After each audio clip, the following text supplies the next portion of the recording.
안녕하세요. 오늘 여러분께 이야기 하나를 들려드리겠습니다.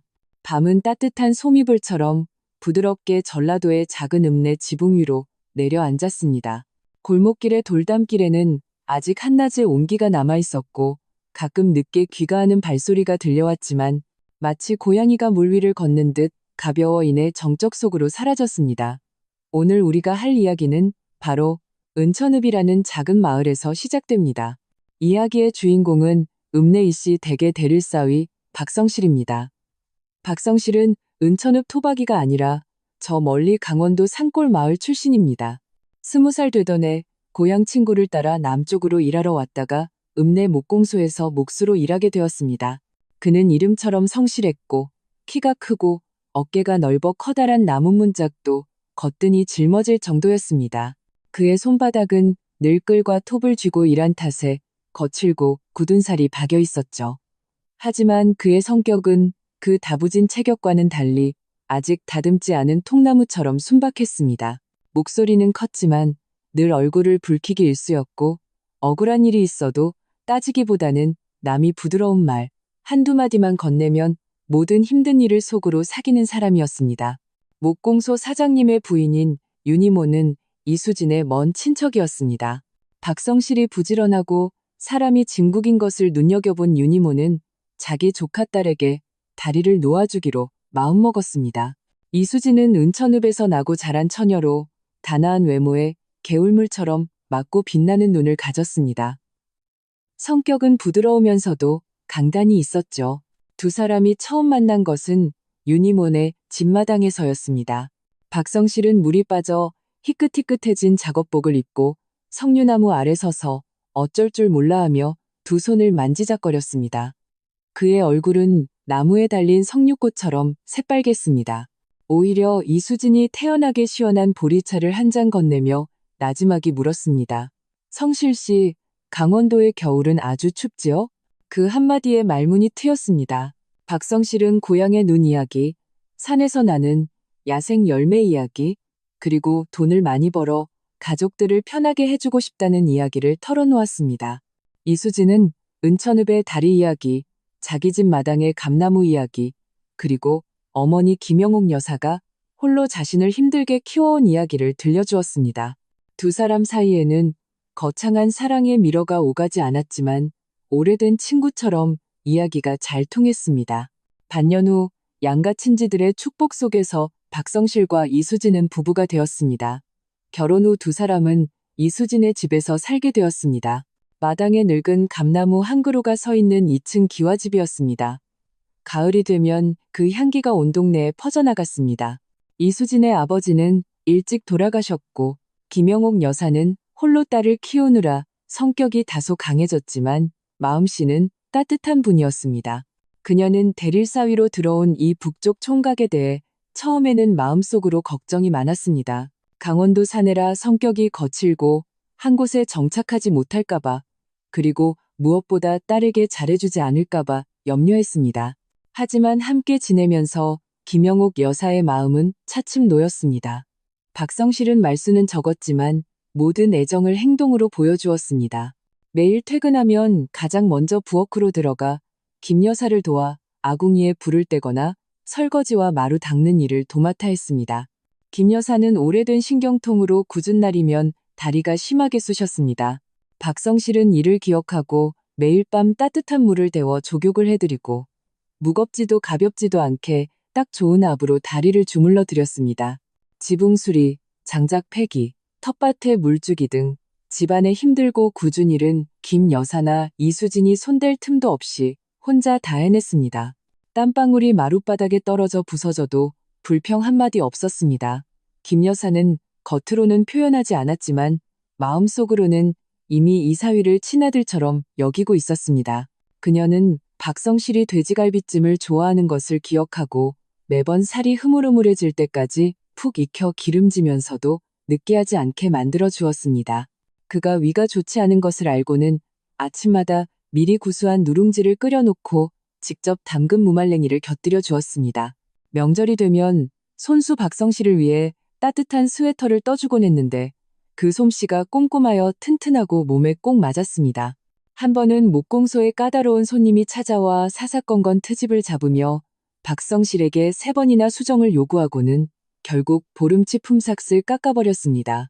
박성실은 속이 부글부글 끓었지만 집에 돌아와서는 아무 일 없는 척하며 평소처럼 장모님의 다리를 주물러드리고 아내와 이야기를 나누었습니다. 하지만 김 여사는 그의 표정을 보고 눈치챘습니다. 그날 밤 그녀는 몰래 박성실에게 흰 봉투 하나를 건네주었습니다. 안에는 20만 원이 들어있었습니다. 그녀는 나지막이 말했습니다. 박서방, 마음에 두지 말게. 우리는 성실하게 살면 되는 거야. 남들이 심술궂게 굴어도 두려울 것 없네. 돈이 부족하면 이 어미에게 말하게나. 박성실은 그 흰 봉투를 들고 코끝이 찡해져 눈물이 핑 돌았습니다. 그는 이 돈이 장모님이 평소에 아끼고 아껴 모은 돈이라는 것을 잘 알았습니다.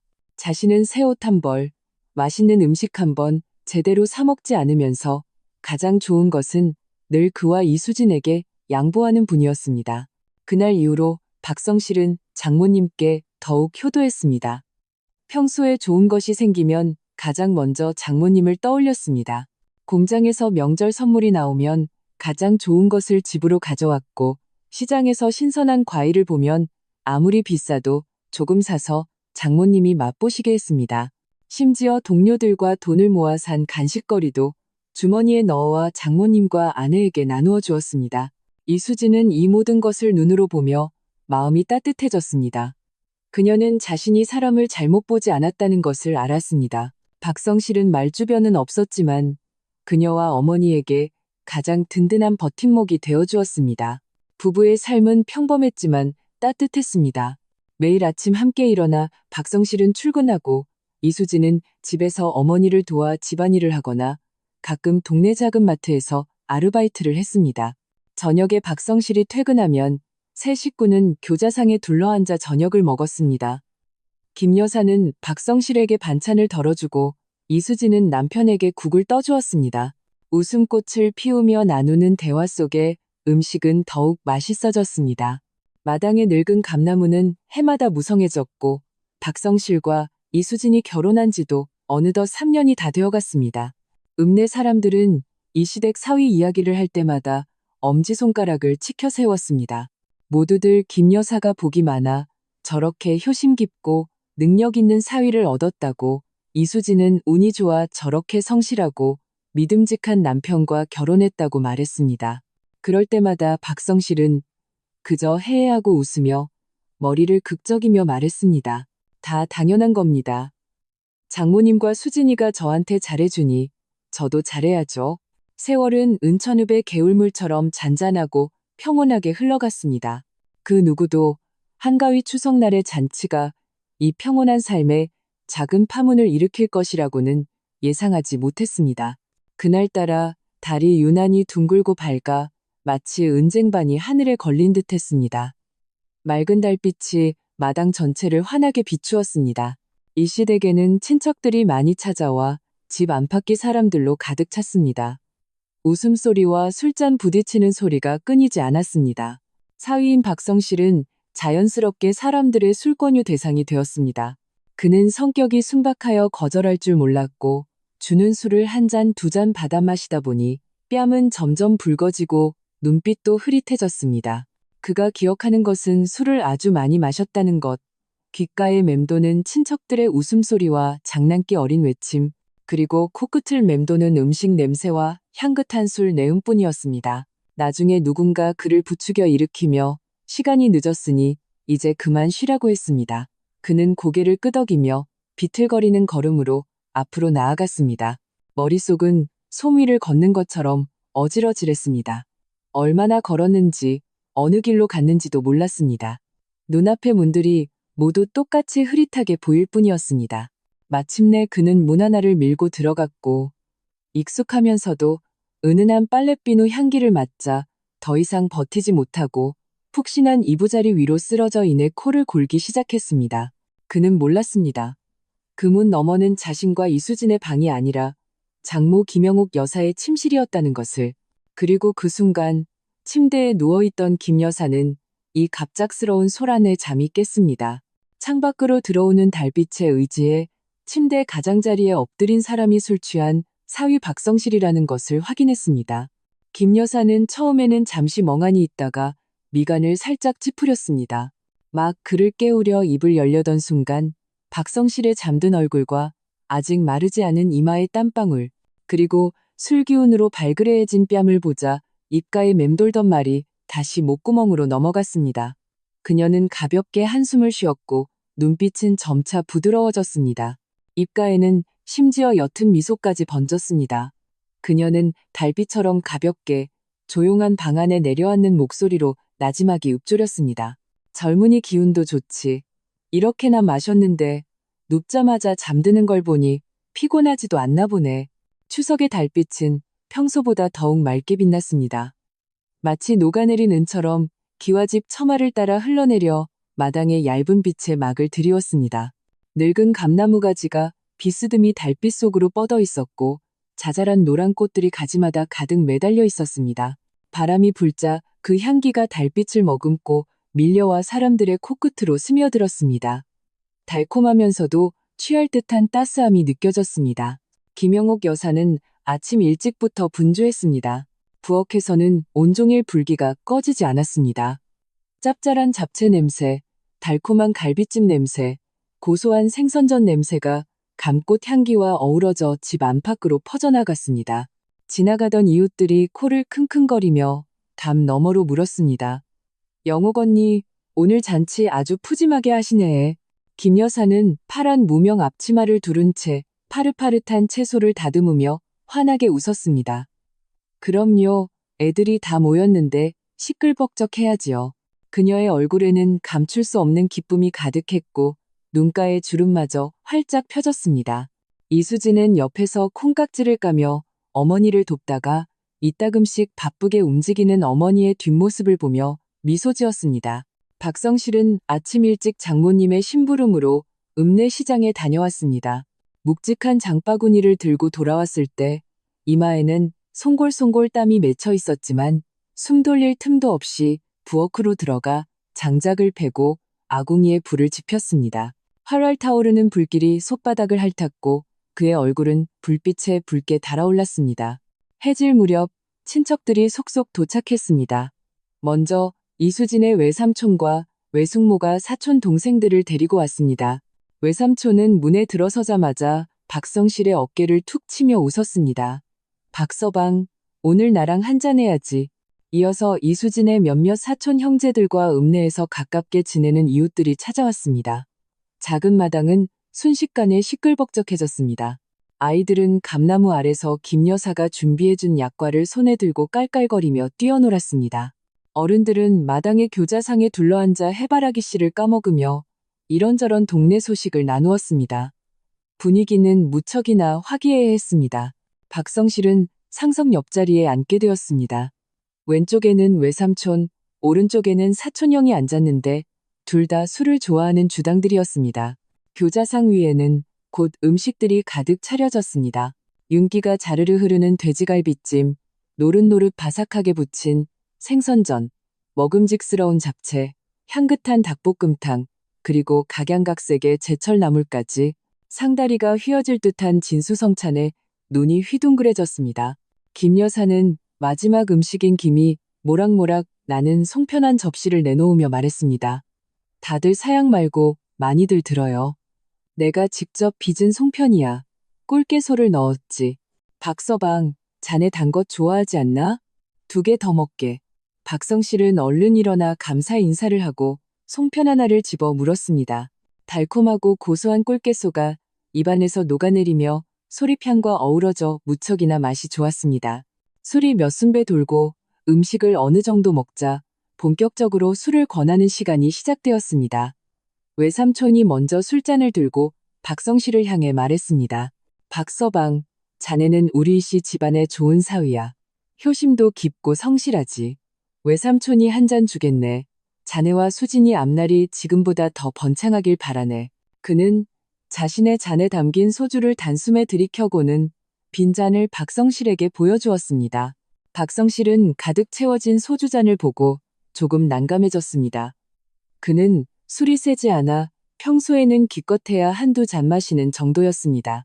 하지만 외삼촌이 저렇게 말씀하시는데 거절할 수가 없었습니다. 순박한 그는 얼굴을 붉히며 술잔을 들고 외삼촌처럼 단숨에 마셔버렸습니다.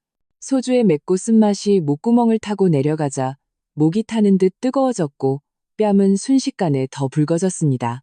사람들은 그 모습을 보고 환호하며 박수를 쳤습니다. 이어서 사촌형이 잔을 들었습니다. 성실아, 나도 한 잔 줄게. 우리 고모랑 내 동생 잘 챙겨줘서 고맙다. 앞으로 집에 무슨 일 있으면 언제든 말해. 박성실은 겨우 술기운을 가라앉혔는데 또다시 사촌형의 술을 받게 되었습니다. 그는 거절하고 싶었지만 사촌형의 진심 어린 눈빛을 보자 차마 말이 나오지 않았습니다. 결국 이를 악물고 또 한 잔을 마셨습니다. 그 후로 친척들은 돌아가며 술을 권했습니다. 어떤 이는 그가 장모님께 효도하니 마셔야 한다고 했고, 어떤 이는 아내에게 자라니 마셔야 한다고 했으며, 또 어떤 이는 그가 부지런하고 성실해서 존경스럽다며 마셔야 한다고 했습니다.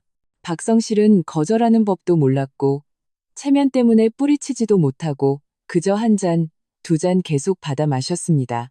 이수진은 옆에서 보며 마음이 조마조마했습니다. 그녀는 남편의 주량을 잘 알았기에 서둘러 남편 대신 술을 막으려 했습니다. 외삼촌, 형님, 성실씨 술 많이 못 마셔요. 더 마시면 취하겠어요. 하지만 외삼촌은 손을 저으며 웃었습니다. 수진아, 너무 감싸고 돌지 마라. 사내가 술 좀 마시는 게 모대수라고. 오늘처럼 좋은 날인데 좀 마시게 둬. 김 여사도 옆에서 거들었습니다. 수진아, 괜찮다. 박서방 좀 마시게 둬라. 오랜만에 이렇게 시끌벅적한데 너무 과하게만 마시지 않으면 되지. 그녀는 박성실에게 갈비찜 한 점을 집어주며 말했습니다. 음식 많이 먹으면서 마시게. 장모님까지 그렇게 말씀하시니 박성실은 더더욱 거절할 수 없었습니다. 그는 감사 인사를 하며 음식을 크게 한 입 먹었지만 술잔은 멈추지 않았습니다. 소주가 한 잔, 두 잔 계속 목으로 넘어가자 그의 눈빛은 점점 흐릿해지고 뺨은 잘 익은 홍시처럼 붉어졌습니다. 말소리도 커지고 짙은 술 냄새가 났습니다. 그는 친척들에게 목공소에서 있었던 재미있는 일, 강원도에 계신 부모님 이야기를 신나게 늘어놓았습니다. 자신의 주량을 완전히 잊어버린 듯 했습니다. 어느새 소주 한 병이 비워지고 외삼촌은 또 한 병을 따라고 했습니다. 박성실은 머리가 어지러지라고 눈앞에 사람들이 두 개로 보이기 시작했습니다. 귓가의 웃음소리도 멀리서 들려오는 것처럼 흐릿해졌습니다. 그는 일어나서 좀 움직이고 싶었지만 몸을 일으키자마자 다리가 풀려 소미를 걷는 것처럼 휘청거렸습니다. 이수진이 급히 그를 부축했습니다. 성실씨, 너무 많이 마셨어요. 더 마시지 말고 방에 들어가서 좀 쉬어요. 박성실은 손을 저으며 혀가 꼬인 채 말했습니다. 괜찮아, 나 더 마실 수 있어. 오늘 기분 좋단 말이야. 그는 다시 술잔을 잡으려 했지만 김 여사가 그를 막았습니다. 김 여사는 잔뜩 취한 그의 모습을 보고 안쓰러운 눈빛으로 말했습니다. 박서방, 그만 마시게. 술 많이 마시면 몸 상해. 수진이 부축받고 방에 들어가서 자게나 친척들도 그가 정말 많이 취했다는 것을 알아채고 더는 술을 권하지 않았습니다. 그래, 성실이 어서 들어가시오. 오늘 아주 흥겹게 마셨네. 박성실은 그제야 고개를 끄덕이고 이수진의 부축을 받아 일어섰습니다. 머리는 무겁고 발은 가벼워 온몸이 흔들렸습니다. 그는 이수진에게 단단히 기댄 채 비틀거리며 앞으로 나아갔습니다. 마당의 달빛이 유난히 눈부시게 느껴져 그는 눈을 가늘게 뜨고 앞을 보았지만 어지러움만 더해졌습니다. 이수진은 그를 2층 계단 앞까지 부축하고 당부했습니다. 성실씨, 천천히 올라가요. 저는 외삼촌네 배웅하고 올게요. 혼자 먼저 방에 가 있어요. 2층 제일 동쪽 방인 거 알죠? 다른 데로 가면 안 돼요. 박성실은 어눌하게 대답하고 이수진의 손을 뿌리쳤습니다. 나 혼자 갈 수 있어. 다녀와. 그는 계단 난간을 붙잡고 한 걸음 한 걸음 위로 올라갔습니다. 나무 계단이 삐걱거리는 소리를 냈습니다. 그의 머릿속은 온통 혼란스러웠고 오직 술기운이 가져온 현기증만 남았습니다. 간신히 2층에 도착하니 복도에는 불이 꺼져 있고 창문으로 달빛만 희미하게 들어오고 있었습니다. 2층의 방문들은 모두 비슷하게 생긴 짙은 색의 나무문에 똑같은 모양의 노쇠 손잡이가 달려 있었습니다. 박성실은 눈을 가늘게 뜨고 희미한 달빛에 의지해 동쪽과 서쪽을 가늠해 보았습니다. 그는 이미 이수진의 당부를 까맣게 잊었고 모든 문이 자기 방처럼 보였습니다. 그는 정신을 차리려 머리를 흔들었지만 현기증은 더욱 심해졌습니다. 그는 벽을 짚고 비틀거리며 한문 앞으로 다가갔습니다. 자기 방문은 잠겨있지 않다고 기억하고는 손을 뻗어 문을 밀었습니다. 끼익 소리를 내며 문이 열렸습니다. 익숙하고 은은한 빨랫비누 향기가 풍겨 나왔습니다. 박성실은 마음이 놓여 자기 방을 찾았다고 생각했습니다. 그는 더 이상 버틸 힘이 없어 방 안으로 뛰어들듯 들어갔습니다. 문을 닫고 비틀거리며 침대 쪽으로 걸어갔습니다. 침대에 누가 있는지도 확인하지 않고 신발도 벗지 않은 채 푹신한 이부자리 위로 쓰러졌습니다. 짙은 술 냄새와 땀 냄새가 작은 방 안에 가득 퍼졌습니다. 그는 거의 눕자마자 우렁찬 코골이를 시작하며 깊은 잠에 빠져들었고 세상 모든 것을 잊었습니다. 그리고 그 순간 침대에 누워있던 김 여사는 그의 문 여는 소리에 이미 잠이 깨어 있었습니다. 그녀는 원래 잠들어 있었지만 갑작스러운 소리에 깜짝 놀라 심장이 철렁했습니다. 창밖으로 들어오는 달빛에 의지해 그녀는 침대 가장자리에 엎드린 사람이 술 취한 사위 박성실이라는 것을 확인했습니다. 김 여사는 처음에는 잠시 멍하니 있다가 미간을 살짝 찌푸렸습니다. 막 그를 깨우려 입을 열려던 순간 박성실의 잠든 얼굴과 아직 마르지 않은 이마의 땀방울 그리고 술기운으로 발그레해진 뺨을 보자 입가에 맴돌던 말이 다시 목구멍으로 넘어갔습니다. 그녀는 가볍게 한숨을 쉬었고 눈빛은 점차 부드러워졌습니다. 입가에는 심지어 옅은 미소까지 번졌습니다. 그녀는 달빛처럼 가볍게 조용한 방 안에 내려앉는 목소리로 나지막이 읊조렸습니다. 젊은이 기운도 좋지. 이렇게나 마셨는데 눕자마자 잠드는 걸 보니 피곤하지도 않나 보네. 복도의 공기는 낡은 나무의 눅눅함과 달빛이 들이운 차가움을 머금고 있어 박성실의 온몸을 무겁게 짓눌렀습니다. 그는 벽을 짚고 천천히 움직였습니다. 손끝이 거친 벽지를 스칠 때마다 오랜 세월 남겨진 극힌 자국과 얼룩들이 어둠 속에서 흐릿한 그림자가 되어 마치 수많은 작은 손들이 그의 발걸음을 잡아당기는 듯했습니다. 알코올이 혈관 속에서 들끓었고 관자놀이가 욱신거렸습니다. 눈앞의 풍경은 선명했다가 흐릿해지기를 반복했습니다. 나란히 붙어있는 두 개의 나무 문이 그의 눈에는 네 개의 그림자로 겹쳐 보이며 흔들렸습니다. 이수진이 당부했던 2층 제일 동쪽이 어느 것인지 분간할 수 없었습니다. 그는 걸음을 멈추고 눈을 힘껏 깜빡이며 눈띠의 혼돈을 쫓아내려 애썼습니다. 마당의 감꽃 향기가 계단 창문을 타고 올라와 알코올에 마비된 후각이 겨우 한 줄기 달콤함을 포착했지만 오히려 그를 더 어지럽게 만들 뿐이었습니다.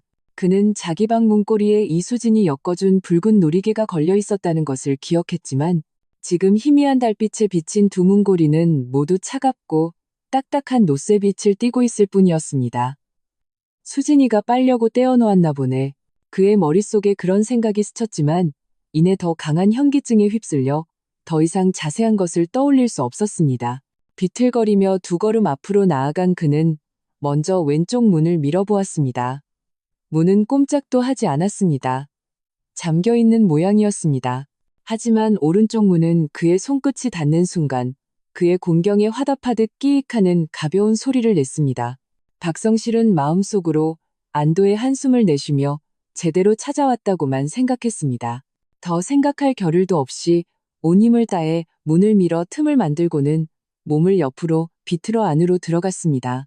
문지돌이가 돌아가는 소리가 조용한 복도에서 유난히 크게 들렸고 아래층에서 손님을 배웅하던 이수진의 귀에도 들렸습니다. 그녀는 무심코 2층을 올려다보며 입가에 미소를 띤 채 고개를 저었습니다. 저 양반 취해서 문도 제대로 못 여네. 그녀는 대수롭지 않게 생각하고 돌아서서 친척들과 계속 이야기를 나누며 조심히 가시라고 당부했습니다.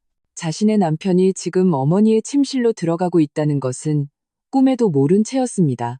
박성실은 문을 닫았습니다. 두꺼운 나무 문이 복도의 미미한 빛을 차단하자 방 안은 순식간에 어두워졌습니다. 오직 창밖으로 들어오는 한 줄기 달빛만이 비스듬히 침대 모퉁이에 떨어져 희미한 빛을 들이우고 있었습니다. 그는 눈을 가늘게 뜨고 주위를 살폈습니다. 어둠 속에서 가구들의 윤곽이 어렴풋이 보였습니다.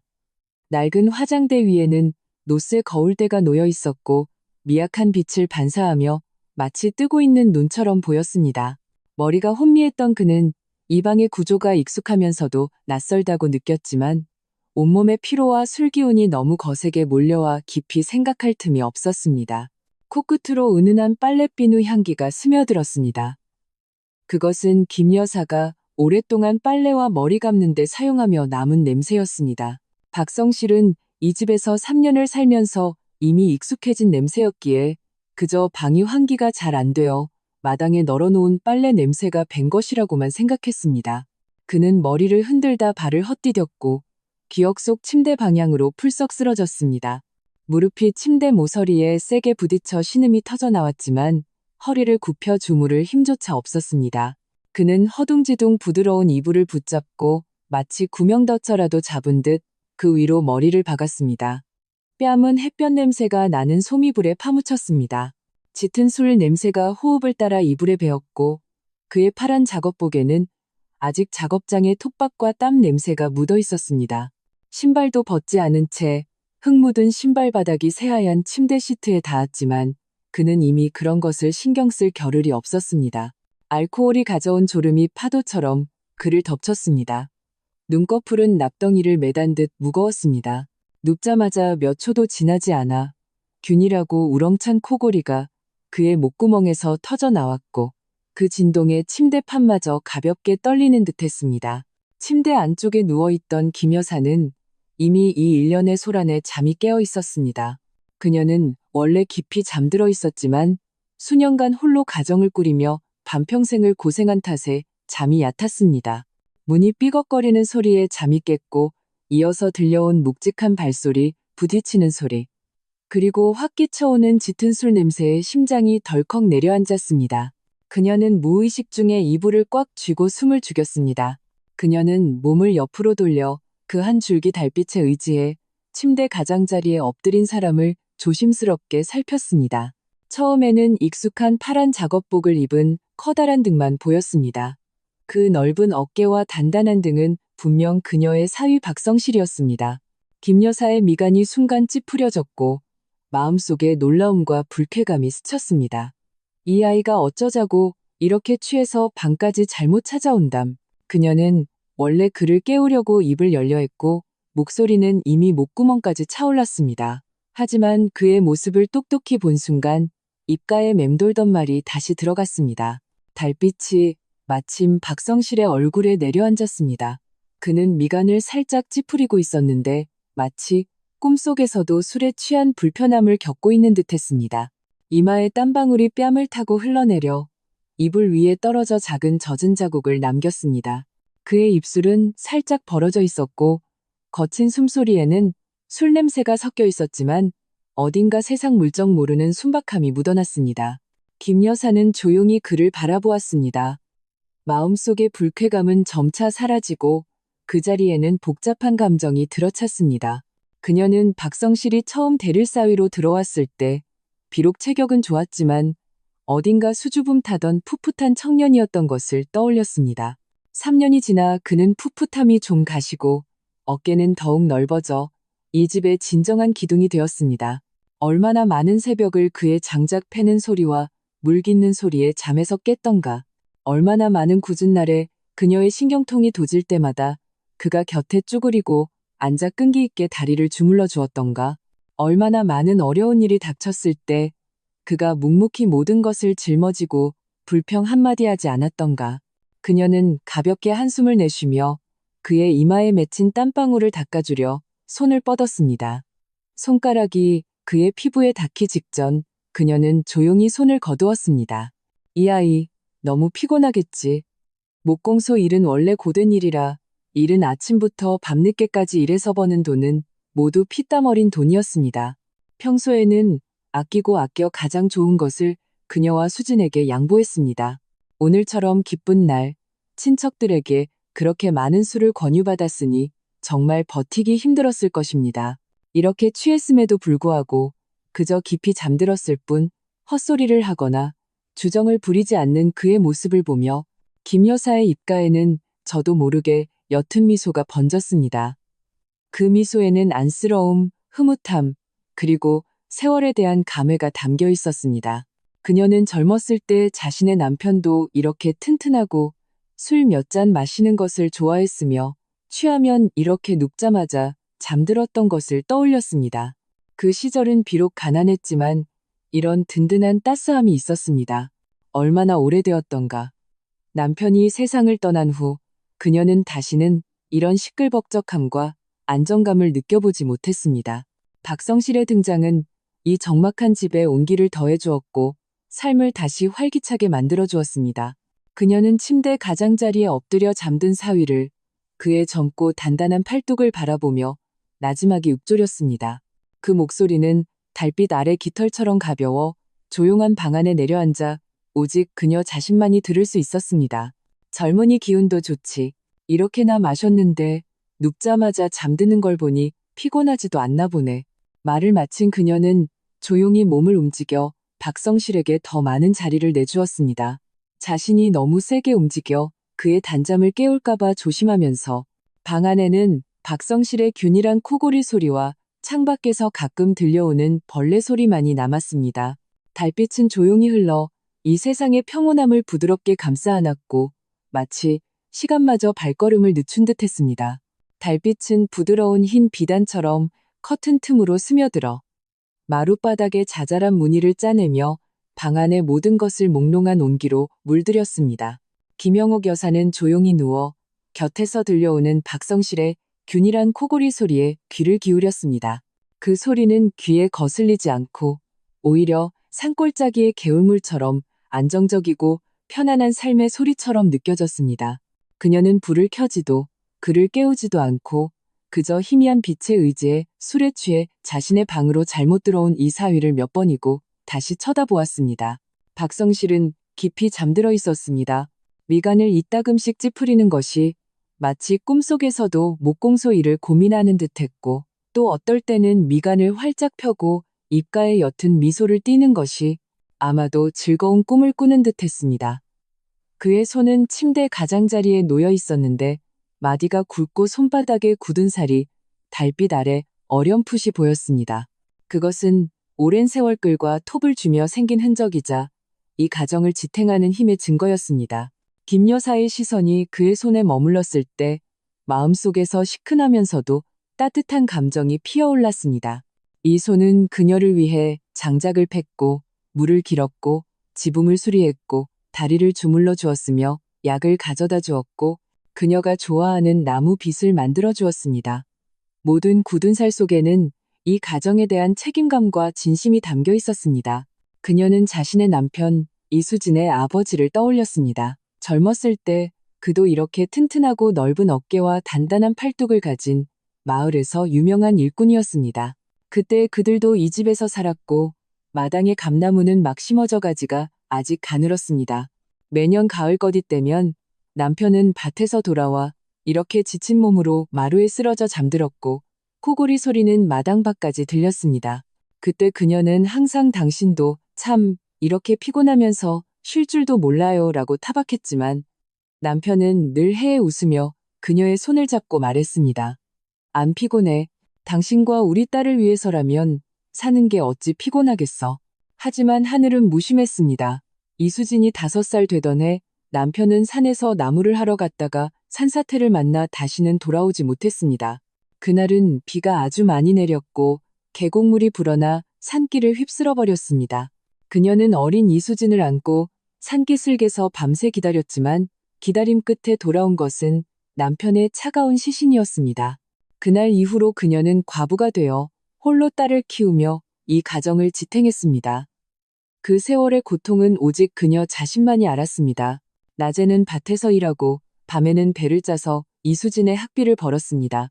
허리가 끊어질 듯 아플 때는 벽에 기대 몰래 한바탕 울고 나서는 다시 정신을 차려야 했습니다. 자신이 딸의 유일한 의지처라는 것을 알았기 때문입니다. 수년간 그녀는 강해지는 것에, 홀로 모든 것을 감당하는 것에 익숙해졌습니다. 마음속의 상처는 결코 아물지 않았습니다. 박성실이 이 집에 들어오기 전까지는 그제야 그녀는 오랫동안 잊고 지냈던 따스함과 안정감을 다시 느낄 수 있었습니다. 강원도에서 온 이 청년은 달콤한 말은 할 줄 몰랐지만 묵묵한 행동으로 그녀와 이수진을 돌보며 이 가정을 반듯하게 꾸려나갔습니다. 그는 남편처럼 사랑의 말을 속삭이지는 않았지만 누구보다 세심했습니다. 그녀의 신경통을 기억했고 그녀가 좋아하는 돼지갈비찜을 기억했으며 그녀가 무심코 내뱉었던 모든 소망을 기억했습니다. 김 여사의 눈빛은 점점 부드러워졌고 눈가의 주름에 미소가 가득 찼습니다. 그녀는 손을 뻗어 조심스럽게 박성실의 이마에 맺힌 땀방울을 닦아주었습니다. 손끝에 닿는 그의 따뜻한 피부는 젊은이 특유의 왕성한 생명력이 느껴지는 온도였습니다. 그녀는 아까 박성실이 비틀거리며 방으로 들어오던 모습, 술에 취했지만 여전히 순박해 보이던 얼굴을 떠올렸습니다. 마음속에는 조금의 원망도 없었고 오히려 깊은 안도감이 들었습니다. 다른 사람이었다면 사위가 술에 취해 장모방에 잘못 들어온 일로 집안이 발칵 뒤집혔을 것입니다. 하지만 김 여사는 박성실이 일부러 그런 것이 아니라는 것을 잘 알았습니다. 그는 그저 술에 너무 취해 정신이 없어서 방을 잘못 찾았을 뿐입니다. 게다가 이렇게 지쳐 보이는 모습을 보고 어찌 그를 나무랄 수 있겠습니까? 그가 수년간 이 가정을 위해 얼마나 많은 것을 바쳤는데 목공소일은 원래 고되고 이른 아침부터 밤늦게까지 비바람을 맞으며 일하고 집에 돌아와서도 집안일을 돕고 그녀와 이수진을 챙겼습니다. 단 한 번도 불평한 적이 없었습니다. 오늘은 추석 명절이고 친척들이 모여 즐거운 날에 그가 그렇게 많은 술을 권유받은 것은 당연한 일이었습니다. 젊은이 기운도 좋지. 김영옥 여사는 깃털이 공중에 내려앉 듯 가벼운 목소리로 읊조렸습니다. 이렇게나 마셨는데 눕자마자 잠드는 걸 보니 피곤하지도 않나 보네. 이 말에는 젊은이의 왕성한 기력에 대한 부러움, 박성실의 성실함에 대한 흐뭇함, 그리고 세월의 흐름에 대한 감회가 담겨 있었습니다. 그녀는 자신이 젊었을 때도 이렇게 기운이 넘쳐 아무리 힘들고 고돼도 하룻밤 자고 나면 거뜬히 회복했던 것을 떠올렸습니다. 하지만 이제 세월은 어쩔 수 없어 조금만 무리해도 피곤함이 몰려왔습니다. 그녀는 조용히 몸을 움직여 덮고 있던 얇은 이불을 박성실 쪽으로 당겨 그의 드러난 팔을 덮어주었습니다. 달빛 아래 그녀의 미소는 유난히 부드러웠고 봄비에 젖은 땅처럼 깊은 자애로 가득했습니다. 그녀는 이 사위가 비록 피 한 방울 섞이지 않았지만 친아들보다 더 효심이 깊고 믿음직하다는 것을 알았습니다. 그가 있기에 그녀와 이수진의 삶은 든든한 버팀목을 얻었습니다. 박성실은 따스함을 느꼈는지 꿈속에서 가볍게 끙하는 소리를 내며 몸을 뒤척여 김 여사에게 등을 돌린 채 계속 깊이 잠들었습니다. 그의 코골이는 여전히 균일했고 마치 이 고요한 밤을 위한 반주 같았습니다. 김 여사는 더 이상 움직이지 않고 조용히 누워 곁에서 들려오는 코골이 소리와 공기 중에 섞인 희미한 술 냄새, 그리고 빨랫비누 향기를 맡으며 마음의 평화를 느꼈습니다. 창밖의 달빛은 여전히 맑았고 감나무 그림자가 창호지 위에서 부드럽게 흔들렸습니다. 벌레 소리가 여기저기서 들려오며 깊은 밤의 이야기를 속삭이는 듯했습니다. 이 예기치 않은 술 취한 사위의 침입은 어색함이나 다툼을 가져오지 않았고 오히려 이 추석 밤에 특별한 온정을 더해주었습니다. 김 여사는 눈을 감았지만 입가에는 여전히 미소가 걸려 있었습니다. 머릿속에는 남편의 젊은 시절 모습이 떠올랐고 또 박성실의 바쁜 모습이 겹쳐졌습니다. 마음속의 상처가 이 순간 조용히 아물어가는 것 같았습니다. 그녀는 오늘부터 이 가정이 더욱 안정되고 따뜻해질 것이라는 것을 알았습니다. 그리고 박성실, 이 순박하고 성실한 강원도 총각은 앞으로도 큰 나무처럼 그녀와 이수진을 위해 비바람을 막아주고 맑은 하늘을 만들어줄 것입니다. 밤은 깊어지고 방 안의 온기는 더욱 짙어졌습니다. 코골이 소리, 벌레 소리, 달빛이 흐르는 소리가 어우러져 부드러운 야상곡을 이루며 이 가족을 달콤한 꿈나라로 이끌었습니다. 창밖의 달빛은 점차 기울어 길게 늘어진 비단실처럼 방 안 구석구석을 부드럽게 감쌌습니다. 김영옥 여사는 눈을 감았지만 잠은 오지 않았습니다. 곁에서 들려오는 박성실의 균일한 코골이는 마치 잔잔한 자장가처럼 그녀의 생각을 아득한 옛 시절로 이끌었습니다. 그녀는 남편과 처음 만났을 때를 떠올렸습니다. 그녀는 18살이었고 마을 어귀 개울가에서 막 빨래를 마친 옷가지를 들고 있었습니다. 물에 젖은 바짓단에는 자잘한 물방울이 맺혀 있었습니다. 남편은 산에서 나무찜을 지고 내려오고 있었는데 발걸음이 굳건했습니다. 그녀를 보자 그의 검게 그을린 얼굴이 붉어졌고 나무찜을 내려놓고는 어색하게 다가와 그녀의 빨래 바구니를 들어주었습니다. 나중에 그들은 양가 부모님의 주선으로 부부가 되어 이 기와집으로 이사왔습니다. 손재주가 좋았던 남편은 직접 마당에 감나무 한 그루를 심으며 말했습니다. 감꽃이 필 때쯤이면 당신에게 감나무로 만든 화장대를 만들어주겠다고.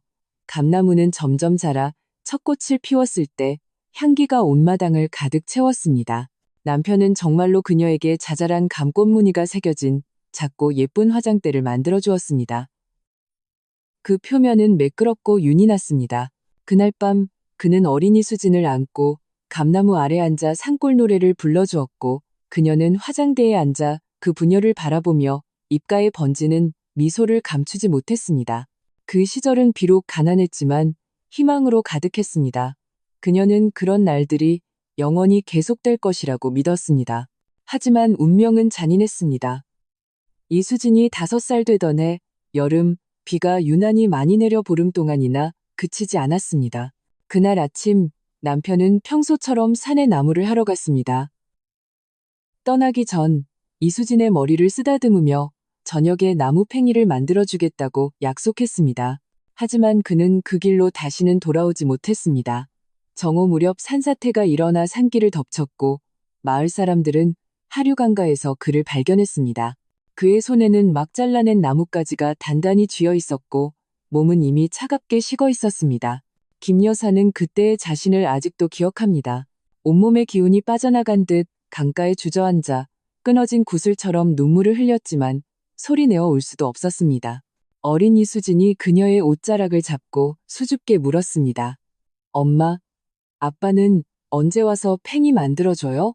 그녀는 딸을 끌어안고 온몸을 떨며 아빠는 아주 먼 곳에 갔단다. 아주 오래 있어야 돌아올 거야 라고 되풀이할 수밖에 없었습니다. 그날부터 그녀는 이 집의 유일한 기둥이 되었습니다.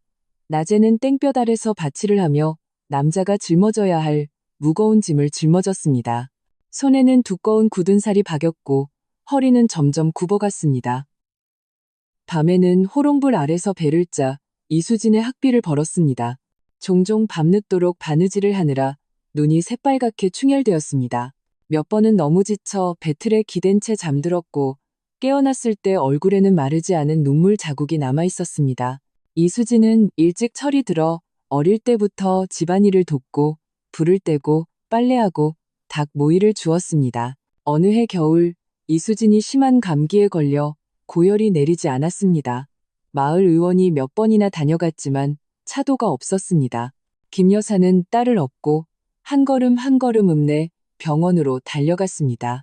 칼날 같은 찬바람이 얼굴을 베었지만 그녀는 전혀 느끼지 못했습니다. 마음속에는 오직 딸을 살려야 한다는 생각뿐이었습니다.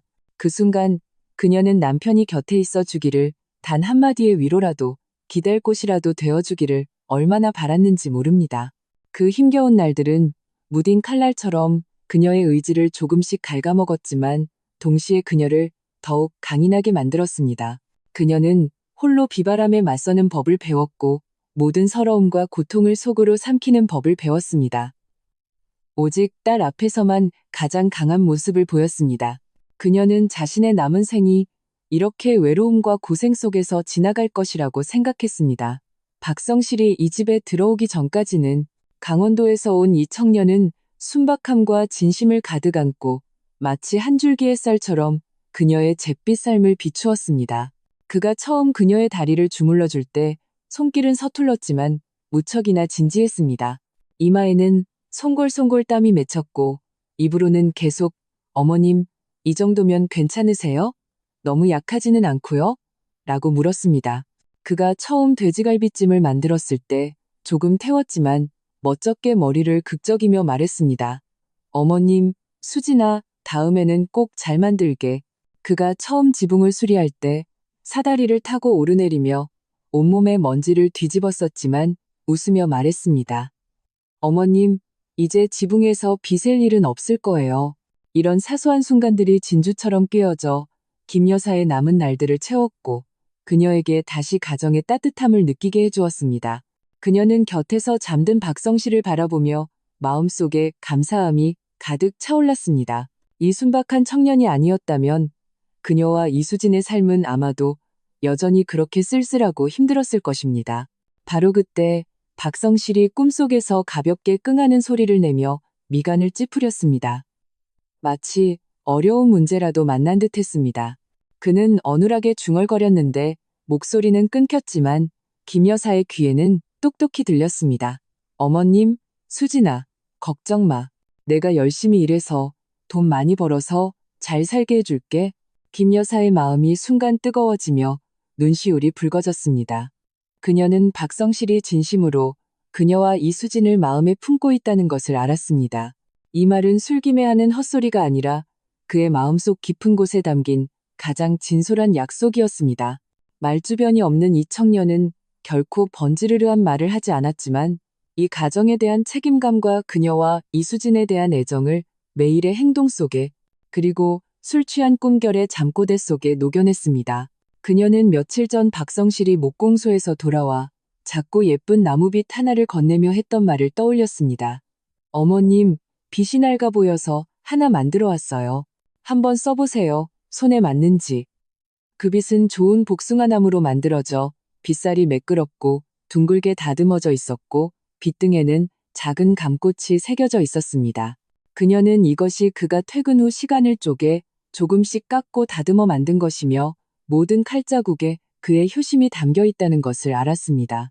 또 한 번은 이수진이 아파서 열이 났을 때 박성실은 밤새 그녀를 업고 읍내 병원으로 달려가 병상 곁을 뜬 눈으로 지켰습니다. 다음 날 퀭한 눈으로 목공소에 출근했고 저녁에 돌아와서는 죽을 끓여 약을 먹이는 것도 잊지 않았습니다. 이수진이 그를 안쓰러워하며 좀 쉬려고 하자 그는 웃으며 말했습니다. 난 젊어서 괜찮아. 달빛 아래 박성실의 얼굴이 유난히 부드러워 보였습니다. 그는 여전히 간간히 잠꼬대를 했습니다. 안 돼. 어머님 힘들게 하면 안 돼. 수진이는 행복해야 해. 김 여사는 손을 뻗어 마치 자신의 아이를 어루만지듯 그의 머리를 부드럽게 쓰다듬었습니다. 그녀의 손길은 그의 꿈을 방해할까봐 무척이나 조심스러웠습니다. 손끝이 그의 부드러운 머리카락을 스칠 때 마음이 한없이 부드러워졌습니다. 수년간 쌓였던 서러움과 고생이 이 온화한 순간에 모두 씻겨 내려가는 듯 했습니다. 그녀는 더 이상 외롭지도 무력하지도 않았습니다. 자신 곁에 믿음직한 의지처가 생겼고 이수진에게도 진심으로 그녀를 아껴주는 남편이 생겼다는 것을 알았기 때문입니다. 이 가정은 박성실의 등장으로 다시 생기와 온기를 되찾았습니다. 창밖에 벌레 소리가 점점 잦아들고 동이 트려는지 달빛도 한결 부드러워졌습니다. 김 여사는 만족스러운 미소를 머금고 눈을 감았습니다. 귓가에는 여전히 박성실의 균일한 코골이와 간헐적인 잠꼬대가 들려왔습니다. 소용돌이치던 옛 기억들이 짙은 온정을 품고 이 작은 방을 그리고 이미 온기로 가득 찬 그녀의 마음을 감쌌습니다. 그녀는 앞으로 어떤 비바람이 닥치더라도 박성실만 있다면 이 집은 영원히 안전한 항구가 될 것이라는 것을 알았습니다. 그리고 과거의 고난은 마침내 세월의 흔적이 되어 그녀에게 지금의 행복을 소중히 여기라고 일깨워 줄 것입니다. 밤색이 점점 옅어지고 미약한 새벽빛 한 줄기가 커튼 틈으로 스며들어 방 안쪽을 그리고 박성실의 잠든 얼굴과 김 여사의 눈에 가득한 자애와 온정을 비추었습니다. 하늘가가 옅은 물고기 배처럼 희끄무레해졌습니다. 마치 누군가 어두운 장막 위에 옅은 노란색 물감을 한번 칠한 듯 점점 번져나가며 짙은 밤색을 몰아냈습니다. 새벽빛이 커튼 틈으로 조용히 스며들어 마룻바닥에 가느다란 빗줄기를 만들었고 방 안의 가구 윤곽을 더욱 뚜렷하게 비추었습니다. 박성실은 갑작스러운 두통에 잠에서 깼습니다. 알코올의 후유증이 아직 남아있어 관자놀이가 욱신거렸고 마치 수많은 작은 망치들이 머릿속을 두드리는 듯했습니다. 몽롱함은 대부분 가셨지만 온몸의 나른함과 갈증이 남았습니다. 그는 힘겹게 눈을 떴습니다. 시야는 아직 흐릿했고 무의식적으로 이마를 문지르려 손을 들다가 순간 이상함을 느꼈습니다. 몸 아래의 이부자리는 지나치게 부드러웠고 익숙하면서도 낯선 냄새가 났습니다. 그것은 그와 이수진의 방에서 나는 쑥 향이 아니라 장모 김 여사가 오랫동안 사용해온 빨래비누 향이었습니다. 이 인식은 마치 번개처럼 그의 혼란스러운 생각을 가르며 그를 순식간에 정신 차리게 했습니다. 그는 뻣뻣하게 목을 돌려 방 안을 훑어보았습니다. 낡은 화장대 위에는 노쇠 거울대가 놓여 있었고 그 옆에는 복숭아나무 빗이 있었습니다. 빗등에 새겨진 작은 감꽃 무늬는 바로 며칠 전 그가 직접 장모님께 만들어드린 것이었습니다. 벽에는 이미 누렇게 변한 십자수가 걸려 있었습니다. 가와만사성이라는 글자가 수놓아져 있었는데 그것은 이수진이 막 중학생이 되었을 때 장모님과 함께 한 땀 한 땀 수놓은 것이었습니다. 그리고 그의 곁 이불이 살짝 솟아오른 곳에는 김 여사가 옆으로 누워 고른 숨을 내쉬며 아직 잠들어 있는 듯했습니다. 쾅하는 소리와 함께 박성실의 머릿속이 터져나갈 것 같았습니다. 수많은 기억의 파편들이 밀려왔습니다. 추석 잔치에서 친척들이 돌아가며 술을 권하던 장면, 자신이 어질어질한 채로 이수진의 부축을 받아 계단까지 갔던 것, 복도의 어두운 불빛, 똑같이 생긴 두 개의 나무문, 그리고 자신이 문을 밀고 들어가 침대 위로 쓰러졌던 순간까지 그는 방을 잘못 찾아 들어왔습니다. 술에 취해 장모님의 방으로 들어왔고 심지어 장모님과 같은 침대에서 잠을 잤습니다. 이 생각에 박성실의 온몸이 굳었고 식은땀이 순식간에 이마에서 솟아나 뺨을 타고 흘러내려 귀밑머리를 적셨습니다. 그의 얼굴은 순식간에 새하얗게 질렸고 입술은 파르르 떨렸으며 심장은 목구멍 밖으로 튀어나올 듯 미친 듯이 뛰었습니다. 어떻게 이런 일이? 어쩌다 방을 잘못 찾아 들어왔단 말인가? 저분은 장모님이신데 만약 수진이가 알게 되면, 친척들이 알게 되면 그를 어떻게 볼 것이며 이 집안을 어떻게 수군댈 것인가? 멀쩡한 사내가 이런 어처구니 없는 짓을 저질렀으니 앞으로 무슨 면목으로 장모님과 아내를 대하고 무슨 낯으로 이 은천읍에서 살아간단 말인가? 박성실의 손발은 차갑게 식었고 온몸이 미세하게 떨렸습니다. 그는 당장 일어나 도망치고 싶었지만 소리를 내어 장모님을 깨울까봐 두려웠습니다. 그렇게 되면 변명할 여지조차 없을 것이었습니다. 그는 그저 뻣뻣하게 침대에 엎드려 숨도 제대로 쉬지 못하고 눈은 마룻바닥을 뚫어져라 쳐다보았습니다. 머릿속은 마치 수많은 벌들이 윙윙거리는 것처럼 혼란스러웠습니다. 그는 평소 장모님께 효도했던 일, 장모님이 그를 아끼고 보살펴 주셨던 일, 읍내 사람들이 그를 칭찬했던 일을 떠올리자 더욱더 견딜 수 없는 부끄러움이 몰려왔습니다. 자신이 어쩌자고 이렇게 어리석었을까? 술 몇 잔에 분별력을 잃고 이런 천인공노할 짓을 저지르다니. 그는 쥐구멍이라도 있으면 숨고 싶었습니다. 박성실이 당황하여 어쩔 줄 모르고 있을 때 곁에 있던 김 여사가 가볍게 몸을 움직이며 천천히 눈을 떴습니다. 그녀는 잠에서 깨자마자 침대 가장자리에 엎드려 얼굴이 새하얗게 질린 채 온몸을 떨고 있는 박성실을 보았습니다. 그녀는 즉시 그가 잠에서 깼고 자신이 방을 잘못 찾아 들어왔다는 사실을 알았다는 것을 깨달았습니다. 김 여사는 즉시 말을 하지 않고 조용히 그를 바라보았습니다. 그녀의 눈빛에는 조금의 질책이나 혐오감도 없었고 오히려 이해와 안쓰러움이 담겨 있었습니다. 그녀는 박성실이 지금 마음속으로 얼마나 당황하고 부끄러워하고 있을지 잘 알았습니다. 성실하고 정직한 사람이라면 누구라도 이런 일을 겪으면 그럴 것이었습니다. 박성실은 장모님이 깨어났다는 것을 알아채고는 더욱더 겁에 질려 혼비백산했습니다. 그는 벌떡 고개를 들고 김 여사의 시선과 마주쳤습니다. 입술을 떨며 무언가 해명하려 했지만 말이 입가에서 맴돌 뿐 제대로 나오지 않았습니다. 그저 더듬거리며 몇 마디를 겨우 내뱉었습니다.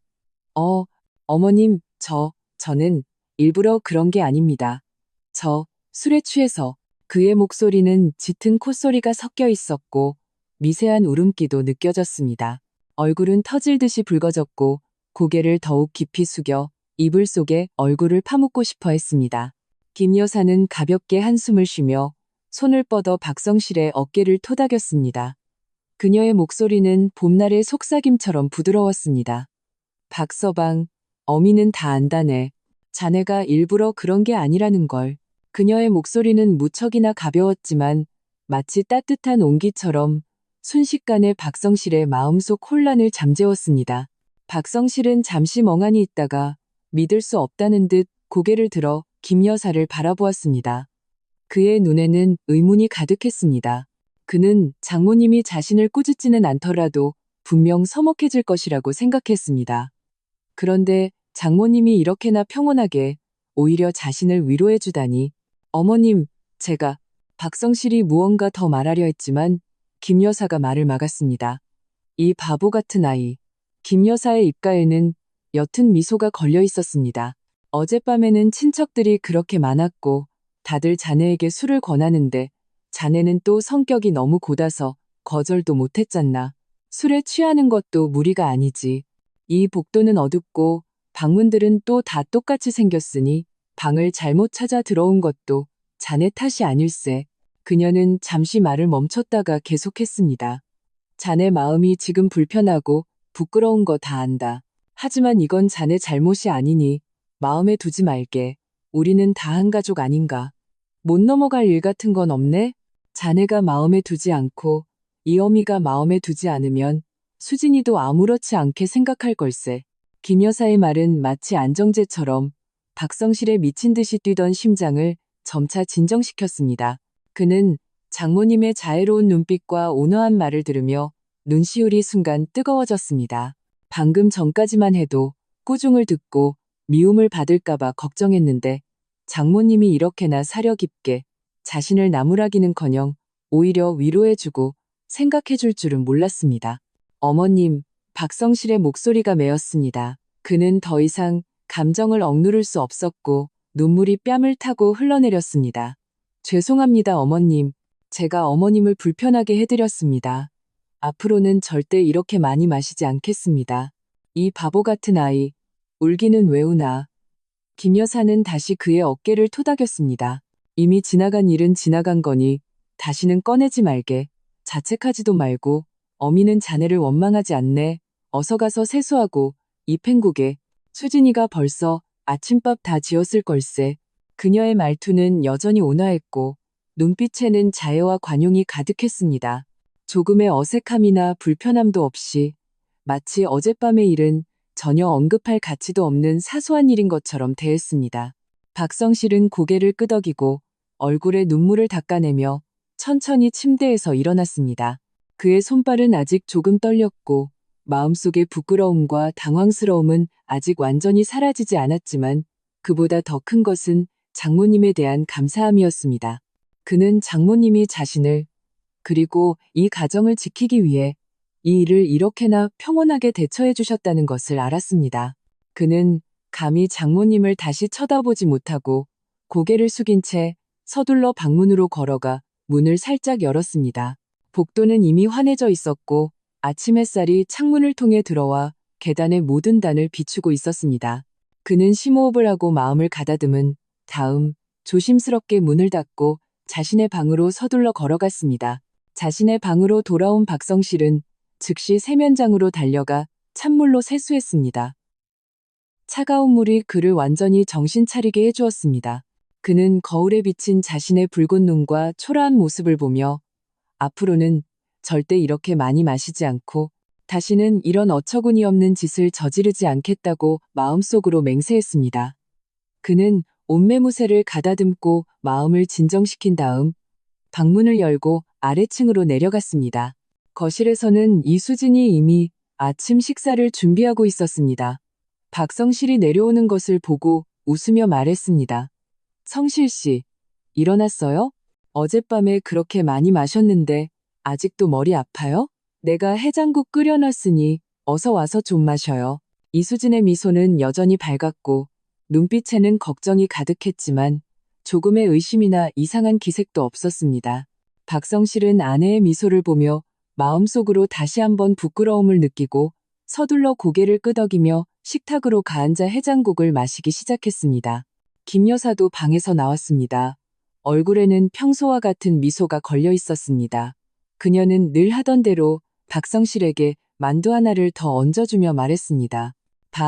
서방, 뭐라도 좀 먹어서 속 좀 채우게.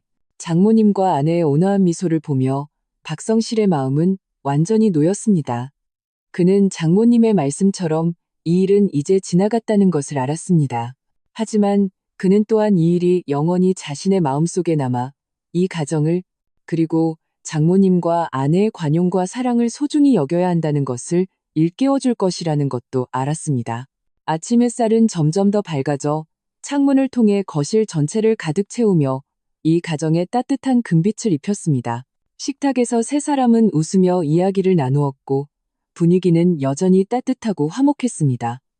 마치 어젯밤의 작은 해프닝은 결코 일어나지 않았던 것처럼 하지만 오직 박성실 자신만이 어젯밤의 경험과 장모님의 관용이 자신의 평생 가장 소중한 기억이 되어 이 가정을 그리고 곁에 있는 가족을 더욱 굳건히 지켜나가게 할 것이라는 것을 알았습니다. 아침 햇살이 마당 가득 퍼져 늙은 감나무 가지와 잎사귀의 금빛 테두리를 둘렀습니다. 자잘한 감꽃이 바람에 부드럽게 흔들리며 몇 점의 금빛을 떨구었고 돌담길 위에 떨어져 마치 부서진 금가루를 뿌려놓은 듯했습니다. 박성실은 식탁에 앉아 손에 든 해장국 그릇을 들고 있었지만 먹는 둥 마는 둥 했습니다. 비록 장모 김 여사가 이미 말을 터놓았고 아내 이수진도 조금의 의심도 보이지 않았지만 그의 마음속에 남은 어색함은 마치 옷에 붙은 먼지처럼 좀처럼 떨어지지 않았습니다. 그는 자신과 장모님 사이의 말로 설명할 수 없는 벽이 생긴 것만 같았습니다. 식사할 때도 예전처럼 스스럼 없이 장모님께 반찬을 덜어드리지 못했고 일을 할 때 장모님과 손을 맞춰야 할 일이 생기면 무의식적으로 피하며 차라리 혼자 더 힘을 들이는 쪽을 택했습니다. 저녁에 온 가족이 마당에 앉아 더위를 식힐 때도 그는 늘 고개를 숙이고 장모님과 거의 말을 섞지 않았습니다. 눈이 마주칠 때마다 그 술 취한 밤이 떠올라 어색함만 더해질까 두려웠기 때문입니다. 박성실의 이상한 행동은 이수진의 눈을 피하지 못했습니다. 그녀는 박성실과 3년을 함께 살았기에 남편의 작은 행동 하나하나까지 잘 알고 있었습니다. 예전에 박성실은 비록 순박했지만 이렇게까지 어색해하지는 않았습니다. 식사할 때는 늘 장모님이 좋아하는 반찬을 챙겨드렸고 일을 할 때는 장모님과 이야기를 나누며 신경통은 좀 어떠신지 묻곤 했습니다. 하지만 요즘 며칠간 그는 마치 딴 사람이 된 것처럼 자꾸 장모님을 피했고 표정에도 어색함이 묻어났습니다. 이수진의 마음속에 서서히 의심이 싹트기 시작했습니다. 그녀는 추석날 밤 친척들을 배웅하고 2층으로 올라갔을 때 성실의 방문이 살짝 열려 있었지만 안에는 아무도 없었던 것을 떠올렸습니다. 그때는 그가 술에 너무 취해 마당에서 바람을 쐬고 있는 줄로만 알았습니다. 그런데 나중에 보니 그가 어머니의 방 쪽에서 걸어 나오는 것을 보았습니다. 당시에는 대수롭지 않게 생각하고 그저 성실이 취해서 방향을 잃었겠거니 했습니다. 하지만 요즘 며칠간의 이상한 행동과 결부시켜 생각해보니 희미한 생각이 머리를 스쳤다가 이내 고개를 저으며 떨쳐버렸습니다. 아니야, 그럴 리 없어. 성실 씨는 그렇게 효심이 깊고 어머니도 그를 그렇게 아끼시는데 다른 일이 있을 리가. 하지만 의심은 한 번 뿌리를 내리면 마당의 잡초처럼 조용히 자라났습니다. 한 번은 이수진이 부엌에서 어머니를 도와 채소를 다듬다가 아무렇지 않은 척 슬쩍 물었습니다. 어머니, 성실 씨가 요즘 며칠간 좀 이상해요. 자꾸 어머니를 피하는 것 같아요. 김 여사는 손을 잠시 멈추고 눈띠에 스치는 알매빛을 감추고는 이내 평정을 되찾으며 웃었습니다. 이 바보 같은 딸아, 뭐 때문이겠니? 그날 술에 너무 취해서 사고를 쳤으니 마음이 불편해서 그러는 거겠지. 그녀는 숨기지도 과장하지도 않고 박성실이 술에 취해 방을 잘못 찾아 들어온 일을 담담하게 털어놓았습니다.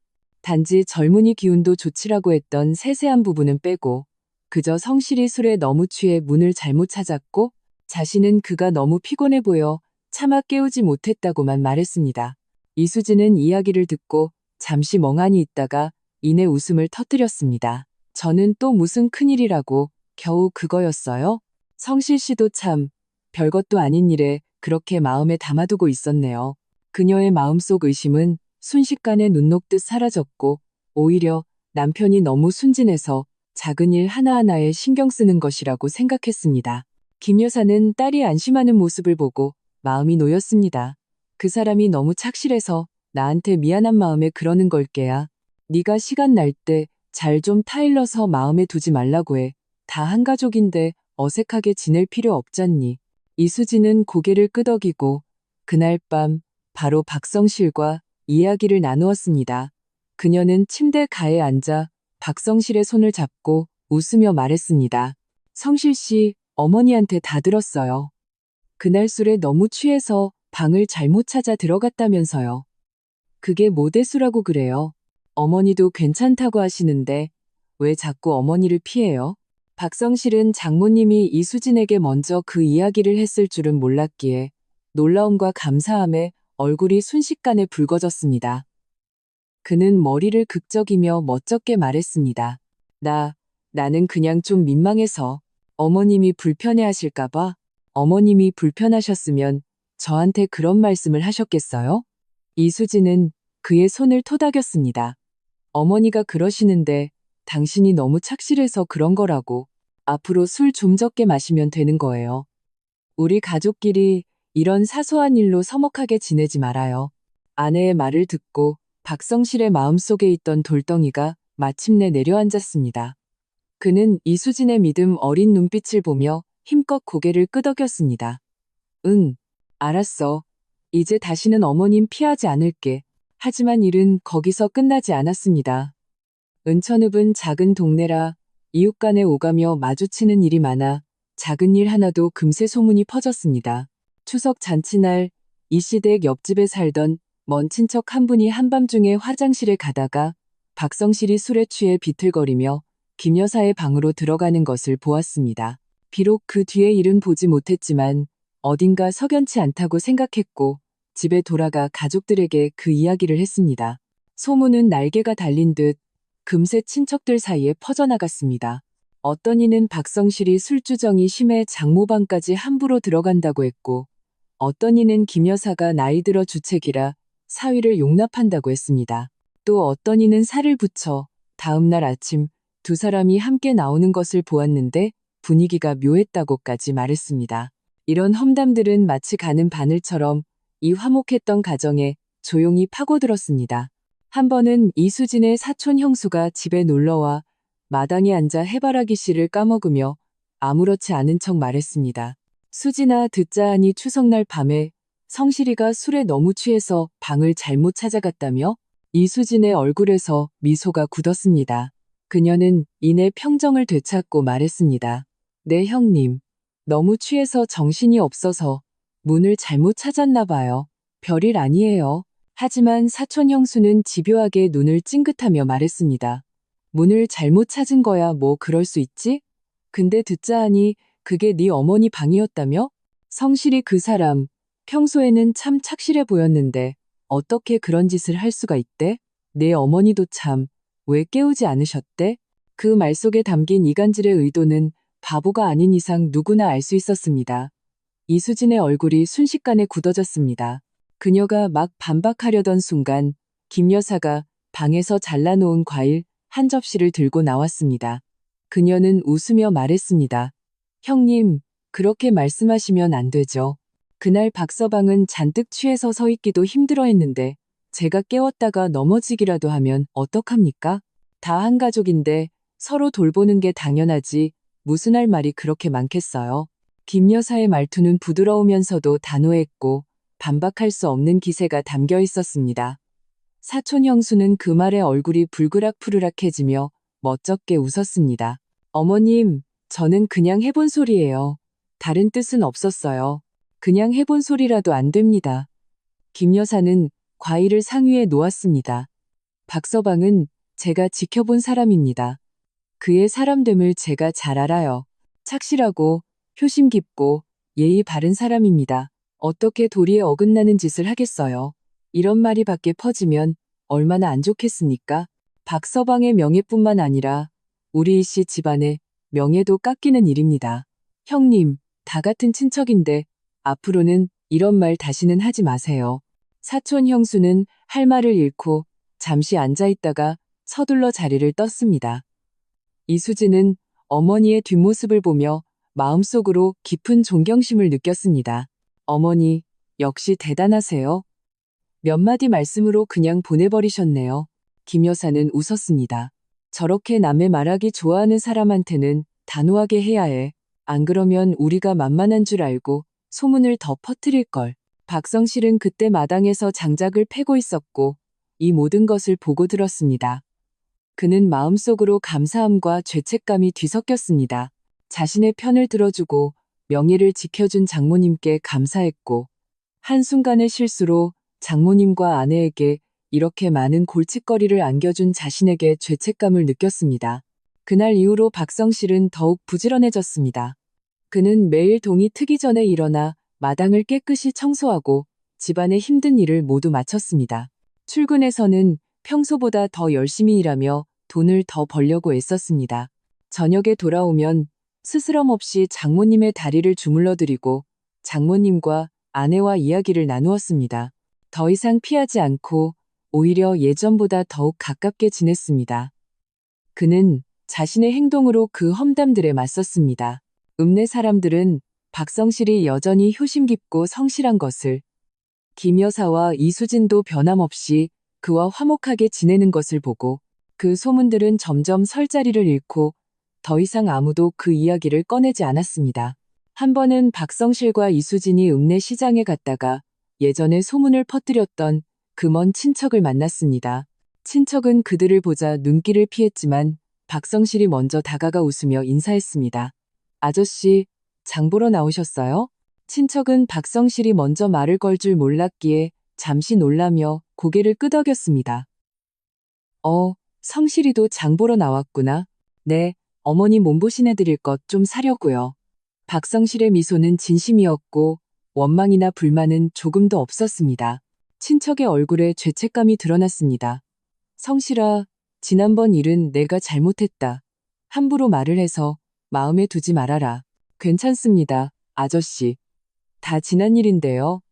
박성실은 웃으며 말했습니다. 한 가족끼리 그런 사소한 일로 마음에 담아두겠어요? 박성실의 떳떳한 모습을 보고 친척은 마음속으로 더욱 미안해졌습니다. 성실이, 자네는 정말 좋은 청년이야.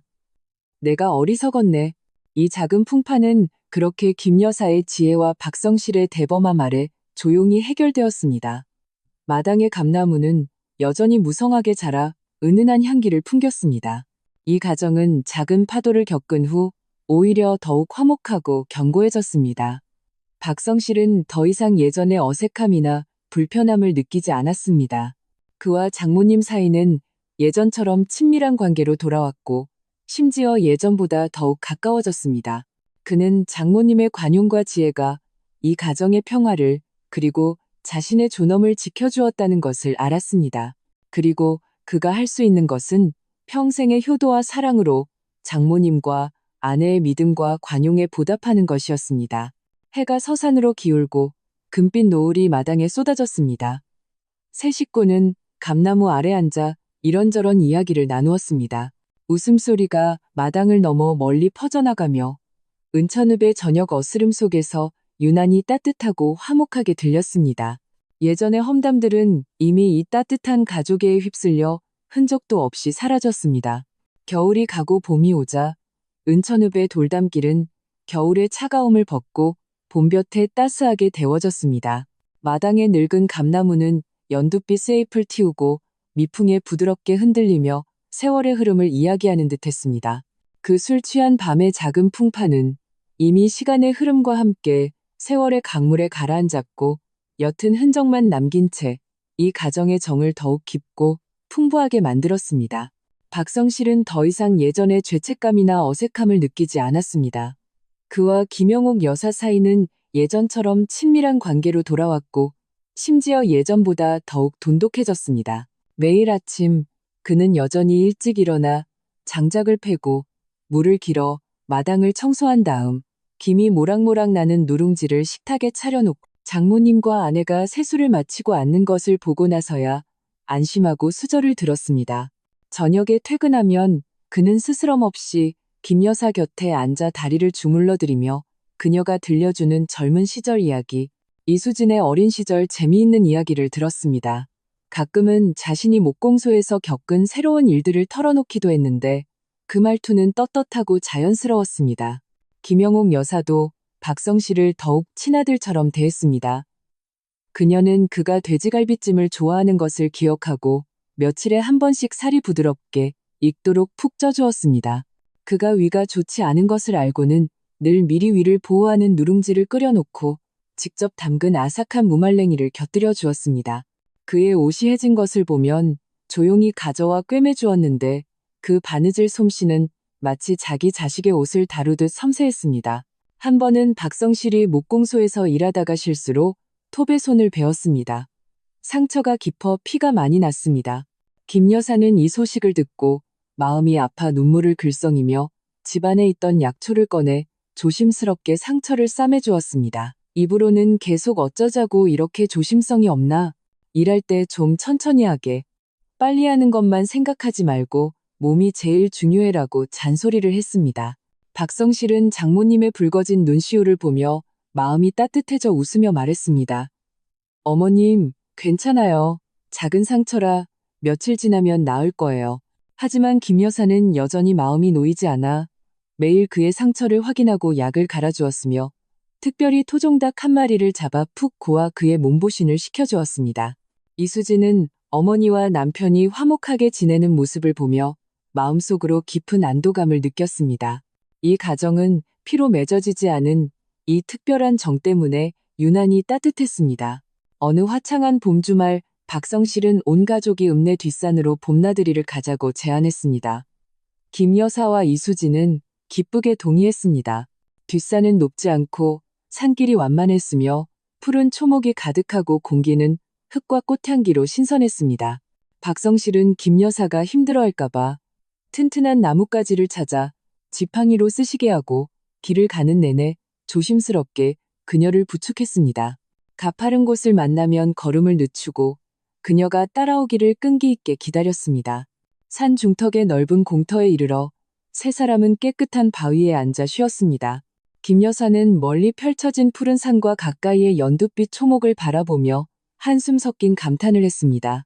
이렇게 마음 편하게 지내본 지가 얼마만인지. 예전에 내 아버지가 살아있을 때 우리도 자주 여기에 나들이 왔었지. 그때 그 양반이 늘 말했어. 나중에 살림이 나아지면 나하고 수진이를 데리고 더 먼 곳 구경을 시켜주겠다고. 세상을 떠난 남편을 언급하며 김 여사의 눈빛에는 그리움과 함께 옅은 아쉬움이 서렸습니다. 박성실과 이수진은 아무 말 없이 조용히 그녀의 말을 들었습니다. 안타깝게도 그 양반은 그날을 기다리지 못했지. 김 여사의 목소리가 약간 메었습니다. 수년간 나 혼자 수진이를 키우면서 고생도 많이 했고 원망도 했어. 운명이 불공평하다고 우리 모녀를 버리고 간 그 양반을 원망했지. 그런데 박서방, 자네가 오고 나서야 나는 차츰 깨달았어. 인생에 완벽한 것이 어디 있겠나. 안정된 가정이 있고 효심 깊은 자식이 있으면 그것만으로도 하늘이 내린 큰 복이라는 걸. 그녀는 고개를 돌려 박성실을 바라보았습니다. 그녀의 눈빛에는 자애가 가득했습니다. 박서방, 예전에 어미는 늘 자네는 사위고 나는 장모니 어쩔 수 없는 벽이 있다고 생각했어. 그런데 지난번 그 일을 겪고 나서야 어미는 자네가 더 이상 남이 아니라는 걸 깨달았다네. 자네는 이제 내 친아들이야. 그날 자네가 술에 취해 내 방으로 들어왔을 때 어미가 자네를 나무라지 않은 것은 단지 자네가 술에 취해서만이 아니었어. 어미는 자네 마음속에 이 가정이 그리고 나와 수진이가 있다는 것을 알았기 때문이야. 자네가 했던 그 잠꼬대, 어미는 다 들었네. 자네는 좋은 아이야. 어미가 사람을 잘못 보지 않았어. 박성실의 눈시울이 순간 뜨거워졌습니다. 그는 장모님이 자신이 술에 취해 했던 잠꼬대까지 기억하고 계실 줄은 몰랐습니다. 그는 김 여사의 손을 잡고 매인 목소리로 말했습니다. 어머님, 걱정 마세요. 앞으로 제가 꼭 어머님과 수진이를 잘 모시고 행복하게 해드리겠습니다. 어머님의 믿음을 저버리지 않겠습니다. 어미는 자네를 믿는다.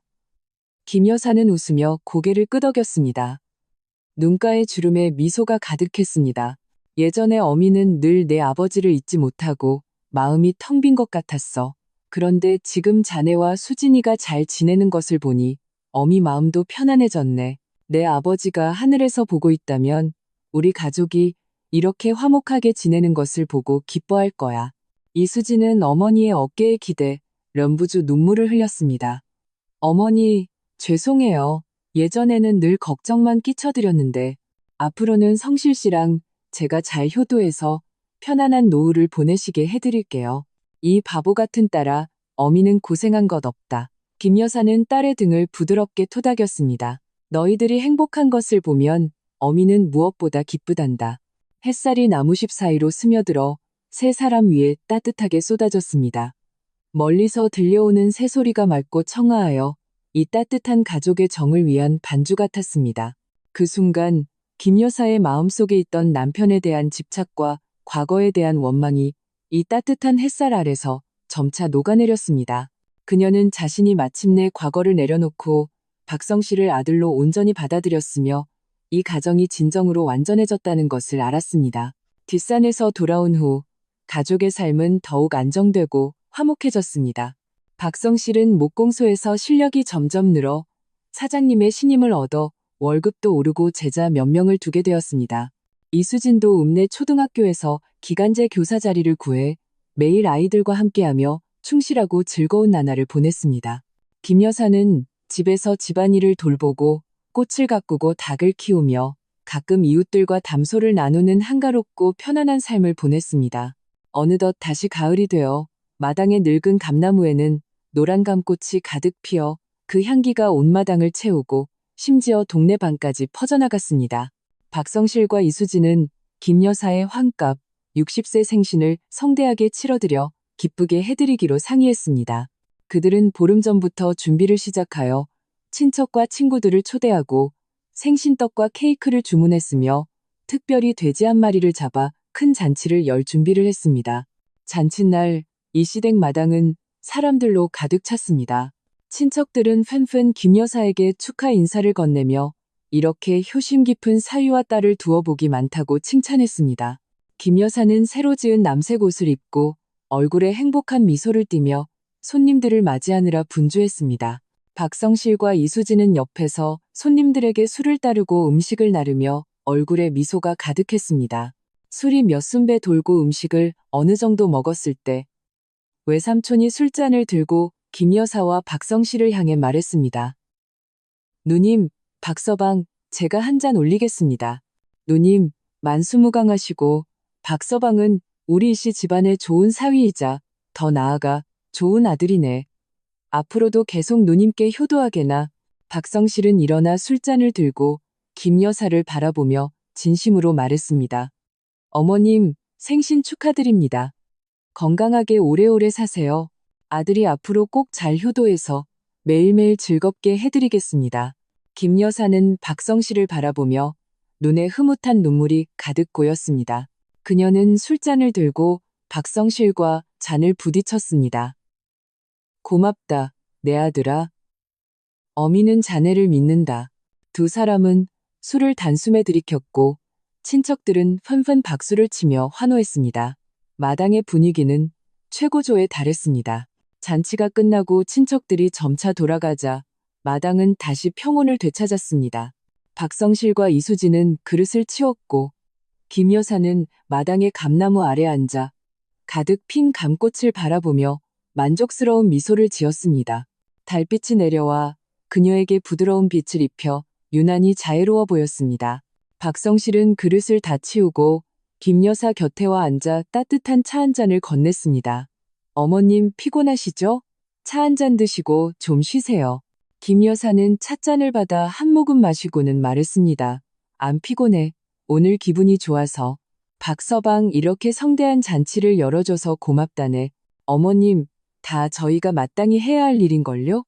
박성실은 웃으며 말했습니다. 앞으로 매년 저희가 생신잔치 열어드려서 즐겁게 해드릴게요. 이수진도 다가와 어머니의 다른 편에 앉아 그녀의 팔짱을 끼웠습니다. 맞아요, 어머니. 앞으로 우리 가족 영원히 이렇게 즐겁게 함께 지내요. 김 여사는 고개를 끄덕이고 곁에 있는 사위와 딸을 바라보며 마음속으로 행복을 느꼈습니다. 그녀는 자신의 인생이 비록 많은 비바람을 겪었지만 가장 소중한 가족의 정을 얻었다는 것을 알았습니다. 이 가정은 박성실의 등장으로 완전하고 따뜻해졌고 서로의 이해와 관용 덕분에 견고하고 안정적이 되었습니다. 밤은 깊어가고 달빛은 물처럼 흐르고 감꽃 향기가 퍼졌습니다. 세 식구는 마당에 앉아 이런저런 이야기를 나누었고 웃음소리가 조용한 밤에 유난히 따뜻하게 울려 퍼졌습니다. 예전의 오해와 마음속 응어리는 이미 세월의 온기에 녹아내렸고 과거의 고난과 시련은 모두 지금의 행복을 위한 발판이 되었습니다. 은천읍의 밤은 여전히 고요하고 부드러웠습니다. 그리고 이 시댁 마당에는 피로 맺어지지 않은 이 특별한 가족의 정 때문에 짙은 온기가 감돌았습니다. 이 온기는 그들과 함께 앞으로의 모든 봄, 여름, 가을, 겨울을 지나 세월의 끝까지 함께할 것입니다. 이야기는 여기서 막을 내립니다. 모든 가정이 이해와 관용 속에서 가득한 행복과 따뜻함을 얻기를 바랍니다. 모든 진실한 정이 세월의 흐름 속에서 더욱 깊고 풍부해지기를 기원합니다.